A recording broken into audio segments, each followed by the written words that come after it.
Olá a todos, salve Maria Imaculada, sejam todos bem-vindos ao nosso canal Discípulos da Mãe de Deus. Se você não faz parte dessa família, eu convido você a se inscrever no nosso canal, ativa o sininho para receber as notificações e ficar por dentro de tudo aquilo que nós preparamos para vocês com tanto amor e carinho. Amém? Bom, nós sabemos que na segunda vinda de Jesus, nós teremos um julgamento universal, um julgamento coletivo.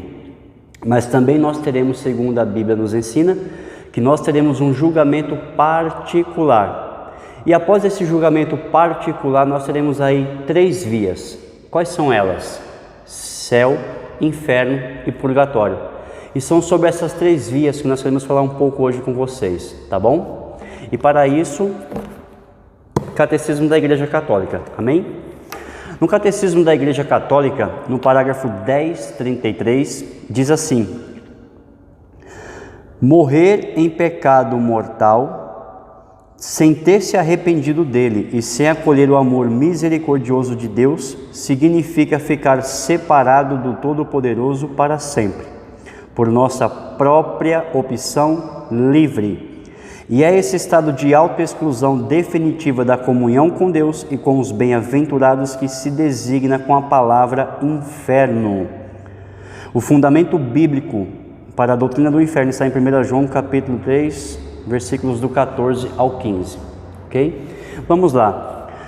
Primeira informação que nós temos aqui: Deus não manda ninguém para o inferno. É na nossa autoexclusão, ou seja, quando eu, por livre e espontânea vontade, falo, eu não quero seguir a Deus, eu não quero os seus mandamentos, eu rejeito a igreja, eu rejeito a Jesus, eu rejeito a sua misericórdia, eu rejeito os sacramentos. Ou seja, o catecismo está nos dizendo que essa autoexclusão, na minha opção livre de escolha das coisas de Deus, do reino de Deus, designa a palavra inferno.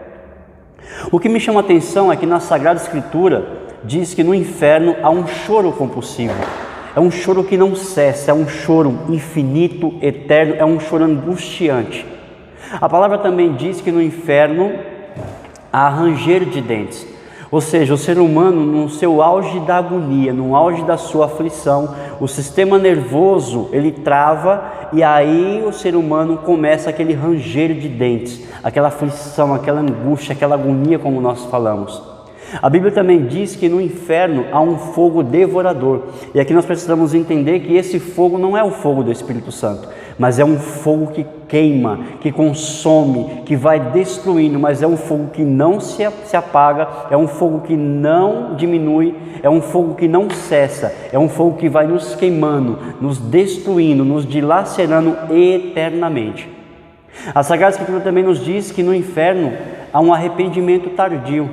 Ou seja, a alma que foi condenada ao inferno, ela começa a sentir um arrependimento tardio, ou seja, um arrependimento, mas que não tem mais volta. Aquela decisão foi tomada, foi definitiva e não tem mais como ela voltar atrás. Ou seja, o que é um arrependimento tardio? Poxa, por que eu não aceitei Jesus? Por que eu não aceitei a sua misericórdia? Por que eu não aceitei os seus mandamentos, os seus preceitos? E aí nós precisamos entender que a igreja ela não é aquela coisa fria, seca, que condena, não. Mas a igreja, Jesus através da igreja nos dá meios de salvação. Nós temos aí o Santo Rosário, nós temos as novenas, as trezenas, os tríduos, a total consagração a Jesus por meio de Nossa Senhora, a devoção ao Imaculado Coração, ao Sagrado Coração de Jesus e ao Imaculado Coração de Nossa Senhora. Ou seja, Deus em sua infinita misericórdia nos dá meios para que nossa alma possa ser salva. Amém? A segunda via que nós teremos após o julgamento particular é o purgatório. Catecismo da Igreja Católica, no parágrafo 1030, diz assim: os que morrem na graça e na amizade de Deus, mas não estão completamente purificados, embora tenham garantida sua salvação eterna, passam após sua morte por uma purificação, a fim de obter a santidade necessária para entrar na alegria do céu. O fundamento bíblico para a doutrina do purgatório está em Mateus 12:32, onde Jesus fala: pecar contra o Filho do Homem pode ser perdoado e tem perdão. Agora, pecar contra o Espírito Santo não haverá perdão, nem nessa vida e nem na outra. Então, dentro desse contexto bíblico, a igreja entende que há pecados que são perdoados ainda nessa vida terrena e também há pecados que serão perdoados após a morte. Outro fundamento bíblico para a doutrina do purgatório está em 2 Macabeus, capítulo 12, versículos de 43 ao 46.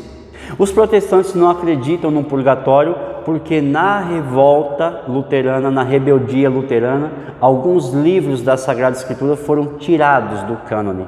E dentre eles está o livro de 2 Macabeus. No capítulo 12, no versículo 43 ao 46, vem dizer que Judas Macabeu, com todo o seu exército, ao qual havia sido ordenado que aquele exército, que aquele povo não pegasse, não tocasse nada que fosse impuro, por uma fraqueza, por um desejo de possuir talvez alguns objetos impuros, alguns homens do exército de Macabeu morreu. Judas Macabeu acabou morrendo. E ao investigar a morte desses homens, foi percebido ali, foi revelado pela mão de Deus, pela graça de Deus, que eles haviam tocado e possuído para si objetos impuros, tanto que na roupa de cada homem que foi morto do exército de Judas Macabeu havia um objeto impuro. Porém, Judas Macabeu, acreditando na doutrina da ressurreição, ele começa a coletar algumas coisas para oferecer a Deus pela salvação daqueles homens.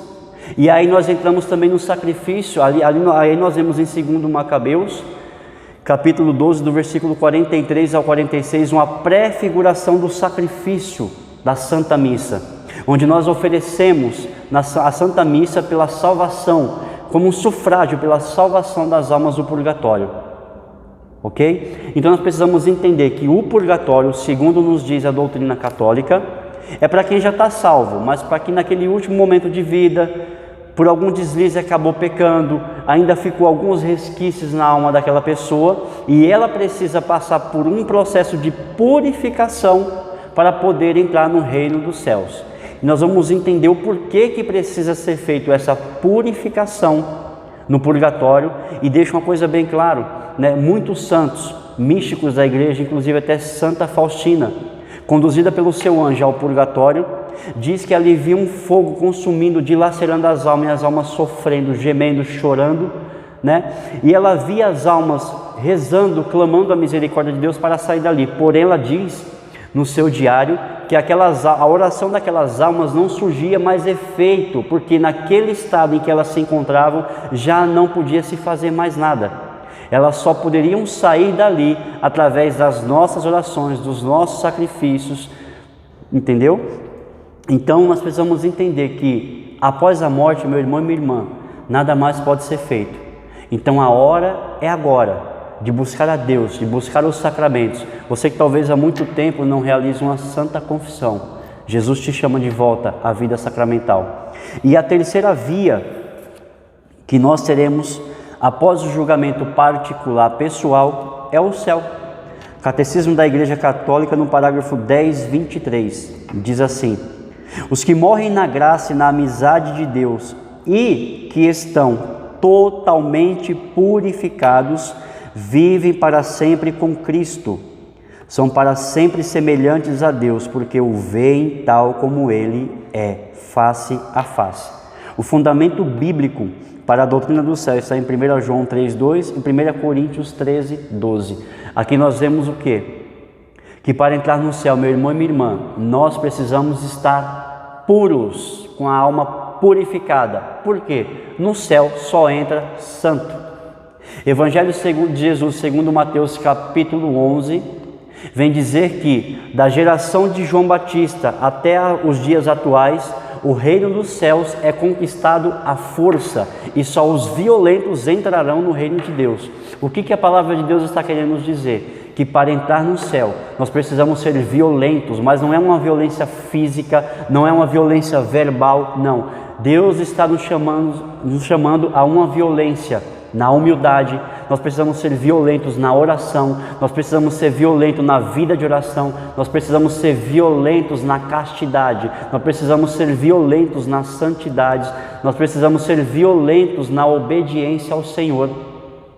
É essa violência a qual o Evangelho de Jesus nos convida neste dia, porque no céu só entra santo. Por isso, quando uma alma morre, na graça de Deus, mas ainda ficou algumas coisas, alguns resquícios, algumas coisas que não foram bem trabalhadas, não foram bem tratadas, não foram tão acertadas ainda nessa vida, aquela alma passa por um processo de purificação no purgatório, e após a sua alma ser completamente purificada, aquela alma é introduzida no reino dos céus, aonde viverá eternamente na glória de Deus, ok? Então, meu irmão e minha irmã, que você entenda uma coisa: Deus te criou, Deus te projetou para viver com Ele na eternidade.